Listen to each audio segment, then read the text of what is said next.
Hello बच्चों, edu science के online platform पर आपका स्वागत है। बीएससी और बीएससी बीएड फर्स्ट ईयर की मैथमेटिक्स अपन पढ़ रहे हैं, जिसमें आपका पेपर सेकंड डिफरेंशियल कैलकुलस या फिर आपका गणित चल रहा है। जो बच्चे पीटीटी की प्रिपरेशन कर रहे हैं उनकी एग्ज़ाम 16 तारीख को है। प्रिपरेशन बहुत अच्छे से करते रहिए ताकि आपको आपकी मनचाही कॉलेज मिल सके और अपने घर के आसपास मिल सके।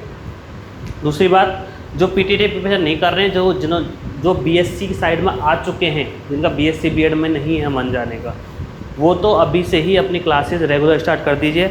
और मैं तो यही कहना चाहूँगा कि जो पीटीटी वाले भी हैं वो भी ज़रूर से ज़रूर बीएससी क्लास लेना स्टार्ट कर दीजिए फर्स्ट ईयर की। क्यों? क्योंकि 16 तारीख बाद भी आपको कॉलेज अलॉट होने में बहुत टाइम लग जाएगा, महीना भर तो मिनिमम मान लो। उसके बाद आपकी पढ़ाई शुरू होगी और एग्ज़ाम में गैप मात्र 1 या 1.5 महीने का आपके रहेगा। तो सबसे अच्छा तरीका यही है कि आप साथ साथ ही यदि पढ़ लें।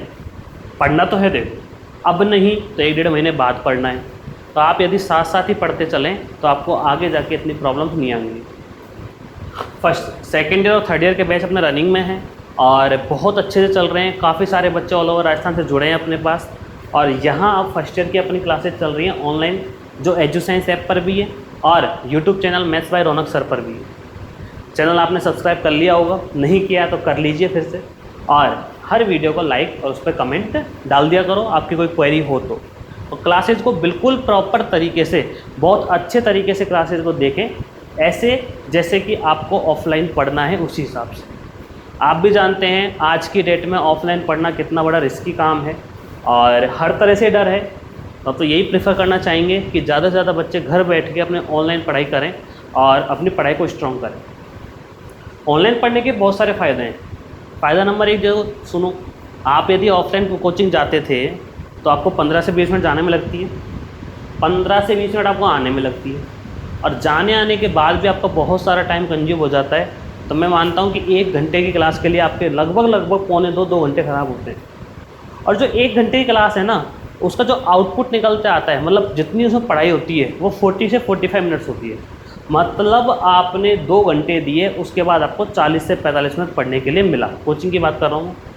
लेकिन ऑनलाइन का फ़ायदा देखिए, आप यदि 40-45 मिनट पढ़ रहे हैं तो आपको केवल 40 से 45 मिनट ही टाइम आपका जा रहा है और उतनी ही आपकी पढ़ाई हो रही है, उतना ही आपका आउटपुट मिल रहा है। कहीं भी किसी भी तरह की कोई प्रॉब्लम नहीं, कोई डाउट नहीं, कुछ नहीं, ना कोई डिस्टर्बेंस, और बहुत कम फीस पे।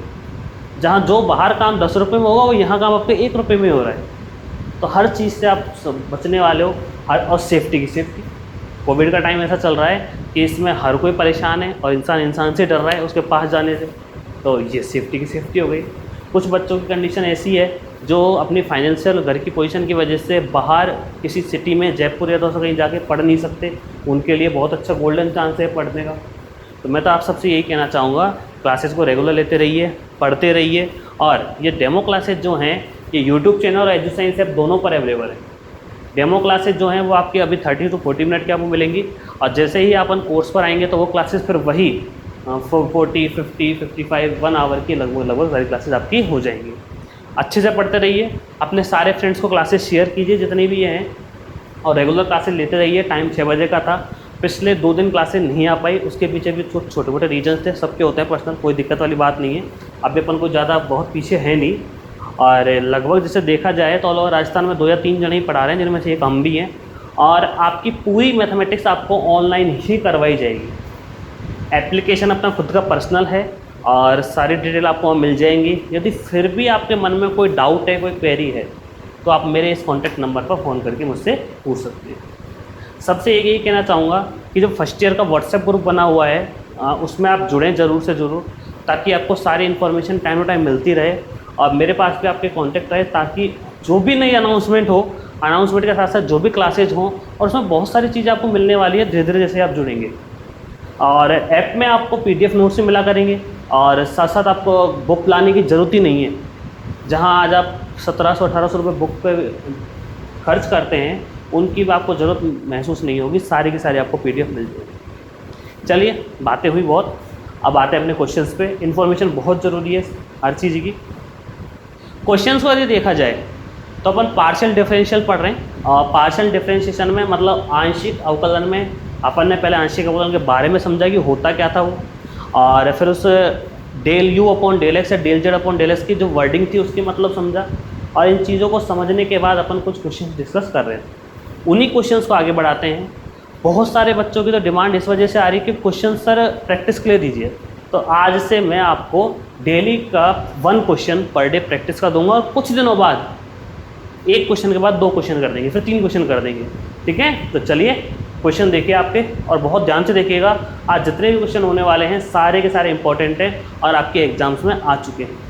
मेनली जो हम जगह कवर कर रहे हैं वो आपके जयपुर है, दौसा डिस्ट्रिक्ट है, करौली, भरतपुर, हिंडौन, ये जितना भी एरिया है पूरा अलवर वाला ये जो है, इस पूरे एरिया को मेन रूप से अपन इसी को कवर कर रहे हैं, क्योंकि मैं खुद यहीं से हूँ इस वजह से। तो आप सब लोग पढ़ते रहिए और देखते रहिए। चलिए क्वेश्चन देखिए नेक्स्ट।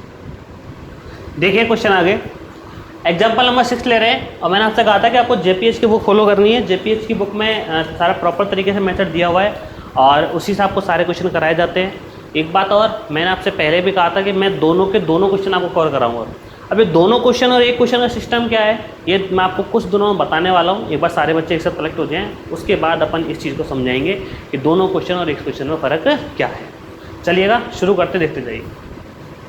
क्वेश्चन दे रखा है, यदि इफ़ x की पावर x इंटू वाई की पावर y इंटू जेड की power z equal to c, मतलब x raise to power x, y raise to power y, z raise to power z equal to c, then show that, तो प्रदर्शित करिए कि x equal to y equal to z पर del two z upon del x dot del y equal minus x log e x की power कितनी, -1। मतलब ये आपको प्रूफ करना है, और जो प्रूफ करना है ना उसमें क्या, आप इसको देखिए, इसको देखो मत घर वाले को, क्योंकि इसको लाएंगे अपन तो ये अपने आप अपना आ जाएगा, ठीक है।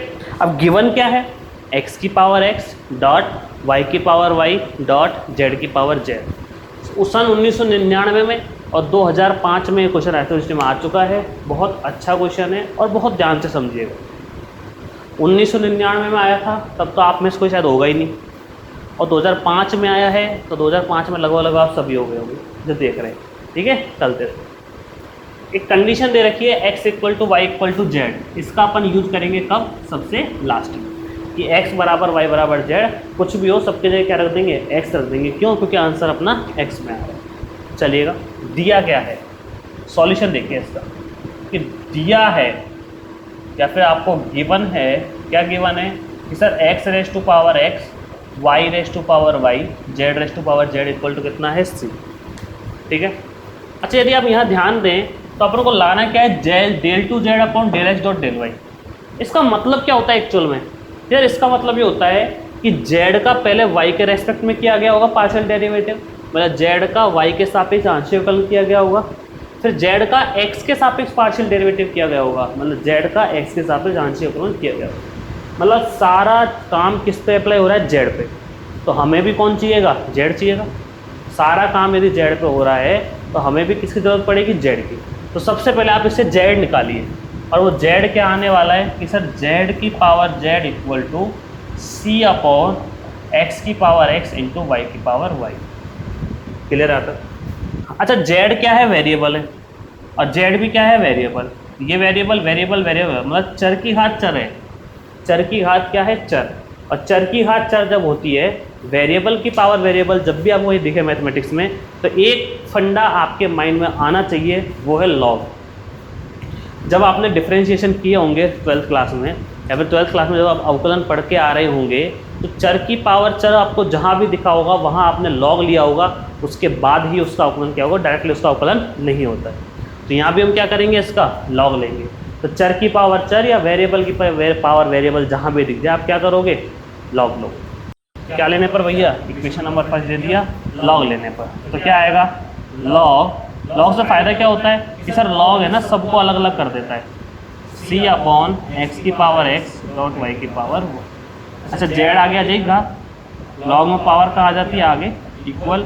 इसको लॉग m अपॉन n क्या होता है, log m minus log n। Formula लिख दो यहाँ साइड में। एक तो होता है कि log m plus log n, ये होता है लॉग m इंटू n। मतलब लॉग में अंदर जो डॉट में होते हैं ना मल्टीप्लाई, वो बाहर आके हो जाते हैं प्लस में।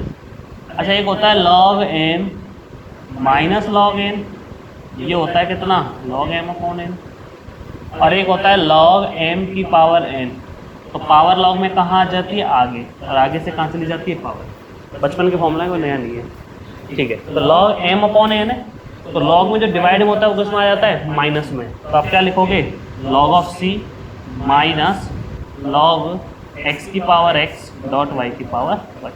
कोई दिक्कत?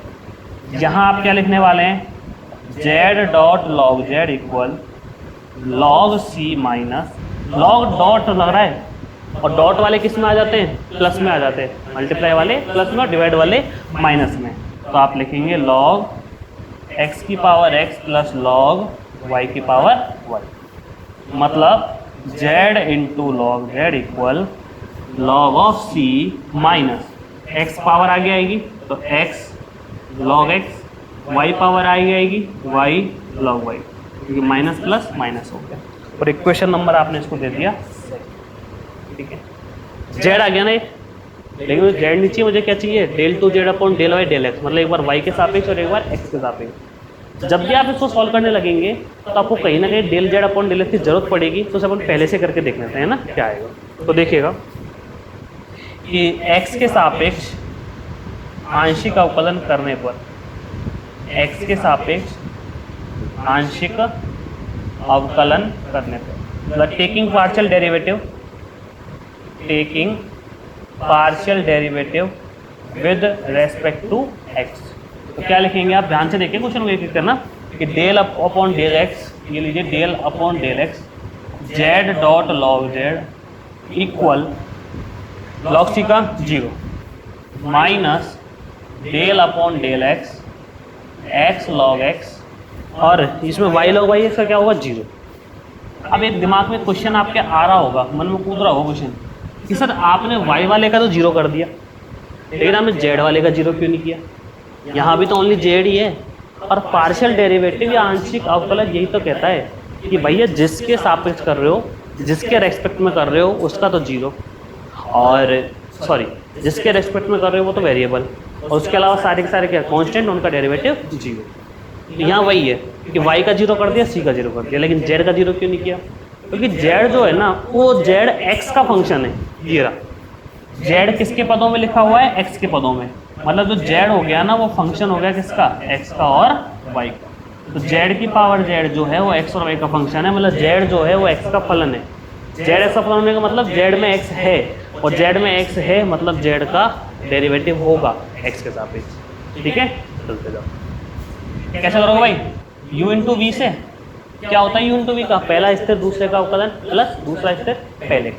तो z स्थिर कांस्टेंट log z का 1 अपॉन जेड, log z स्थिर और z का कितना इक्वल माइनस का, अच्छा x स्थिर log x का 1 अपॉन एक्स, log x स्थिर और x का कितना, क्लियर।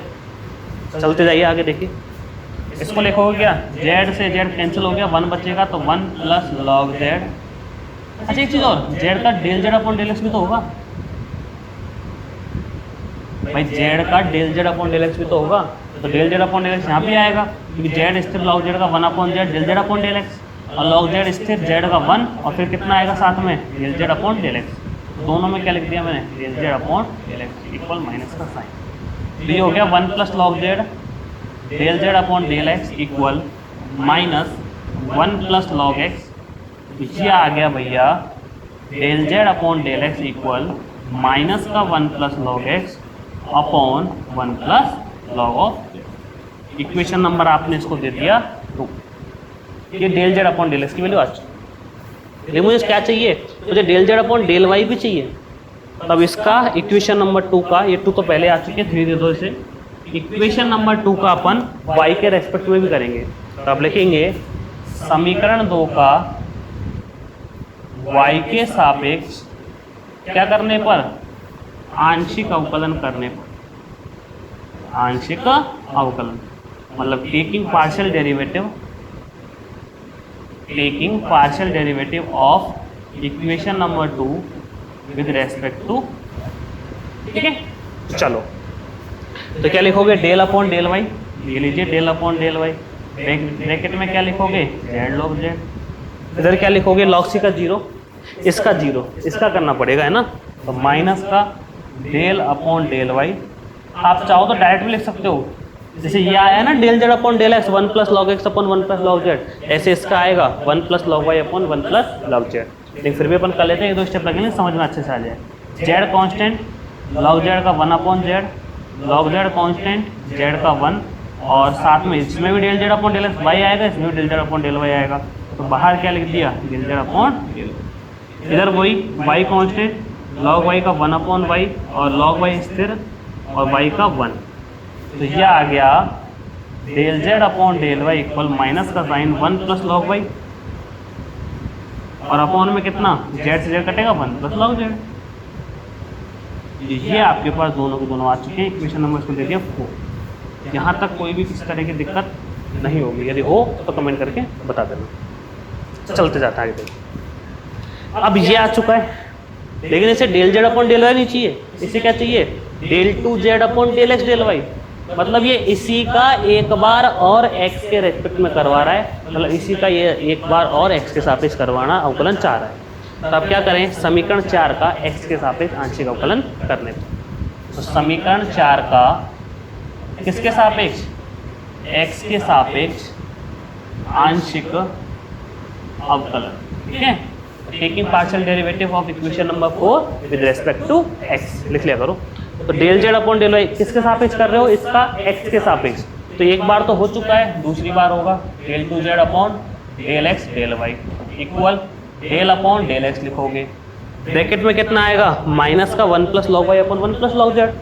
तो माइनस का 1 plus log y upon 1 plus log. यह एक बात समझोगे अब आप कि सर क्या, कि जो y है ना उसमें तो x है नहीं, लेकिन z में x है, क्योंकि z किसका फंक्शन है, x और y का।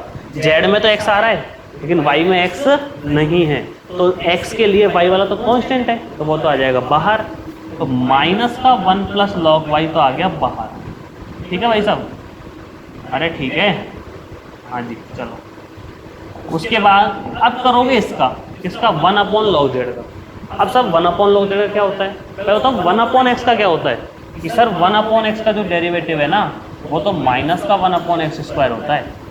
1 अपॉन एक्स का अवकलन क्या होता है, माइनस 1 अपॉन एक्स स्क्वायर। तो 1 अपॉन 1 प्लस लॉग जेड का क्या होगा, वही minus 1 upon 1 plus log z का होल स्क्वायर। क्लियर, पूरा हो गया क्या, नहीं। अब किसका करोगे, 1 का। तो 1 का कितना होगा, 0, लॉग जेड का 1 अपॉन जेड, और जेड का डेल जेड अपॉन डेल। दोबारा समझ लेना मैंने कैसे किया, कि मैं लिख रहा हूँ माइनस 1 प्लस लॉग वाई, तो एक्स के रेस्पेक्ट में कांस्टेंट है, तो आ गया बाहर। फिर 1 अपॉन 1 प्लस लॉग जेड का 1 अपॉन एक्स की तरह बिहेव कर रहा है, जिसका क्या होता है माइनस 1 अपॉन एक्स स्क्वायर, इसका क्या हो जाएगा minus 1 upon 1 plus log z का होल स्क्वायर। अब किसका नंबर है, 1 प्लस लॉग जेड का, तो 1 का तो 0, लॉग जेड का 1 upon z del z upon del x. चलते जाइए, ये आ गया माइनस, ये रहा प्लस हो गया, तो 1 प्लस लॉग वाई, अच्छा 1 upon z del z upon del x की वैल्यू है कितनी एक्चुअल में, कि sir del z upon del x ये रहा, माइनस का 1 प्लस लॉग एक्स और 1 प्लस लॉग जेड। तो कितना भैया, 1 अपॉन जेड माइनस का 1 प्लस लॉग एक्स, माइनस बाहर लगा दो, अपॉन 1 प्लस लॉग जेड, और पूरे के अपॉन में कितना 1 प्लस लॉग जेड का होल स्क्वायर। क्लियर, अच्छा सुनते जाइए। अब एक चीज़ देखो, अब एक काम करो, अब इसे यहाँ तक नोट करो, फिर अपन आगे बढ़ते हैं, क्योंकि जगह अब कंजेस्टेड होगी तो आपको दिखने में प्रॉब्लम होगी। एक बार तसल्ली से नोट कर लीजिए, हल्का सा भी डाउट हो क्लास को फिर से देख लीजिए, फिर अपन आगे बढ़ेंगे।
देखिएगा आगे, यहाँ इसको क्लोज कर दीजिए, चलते जाओ। बराबर में क्या चल रहा है, del two z upon del x square, del x del y. तो इधर लिखोगे आप del two z upon del x del Y.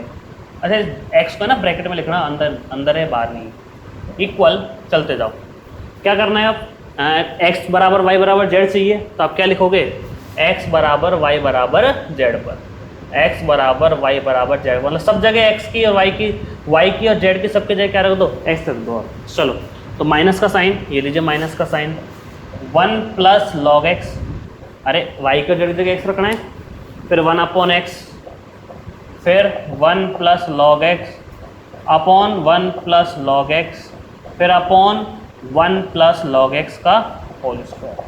कोई दिक्कत थोड़ी है, जेड की वाई की सबकी जगह क्या रख दिया, एक्स, एक्स की जगह तो एक्स है ही। इससे तो देखो ये कट गया, इससे इसकी एक पावर कट गई, तो आपके पास बच गया माइनस का 1 अपॉन एक्स और 1 प्लस लॉग एक्स, ये बचा आपके। कोई दिक्कत, आगे देखते जाओ। तो माइनस का 1 अपॉन एक्स, अच्छा 1 है ना, यह तो लॉग एक्स है, आंसर आगे क्या नहीं आया अभी, लॉग इनटू हो रहा है, तो 1 को अपन ऐसे लिख सकते हैं क्या, लॉग बेस ई और संख्या ई, चेक करके बताओ क्या इसको ऐसे लिखा जा सकता है, किस लिख सकते हैं, क्योंकि लॉग में यदि बेस और नंबर, बेस और आधार और संख्या समान होती है तो उसकी वैल्यू कितनी होती है, 1 होती है। तो लॉग ई की वैल्यू कितनी आ गई, 1, तो 1 की जगह लिख सकते हैं। यह आ गया माइनस का 1 अपॉन एक्स, अच्छा log m plus log n, ये रहा, लॉग वाले प्लस के कितने आ जाते हैं मल्टीप्लाई में, तो कितना आ गया ये लॉग ई एक्स। ठीक है, अब ये पूरा का पूरा लिख लिया इस तरह से, इसको ऊपर लिखोगे तो क्या होगी, पावर -1, तो माइनस का sign x log e x, और पावर कितनी माइनस, आ गया।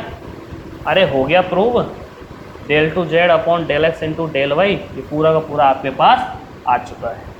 बहुत इजी क्वेश्चन है, बहुत नॉर्मल क्वेश्चन, बस फॉर्मूला सारे नोट करिए, फिर अपन आगे बढ़ते हैं।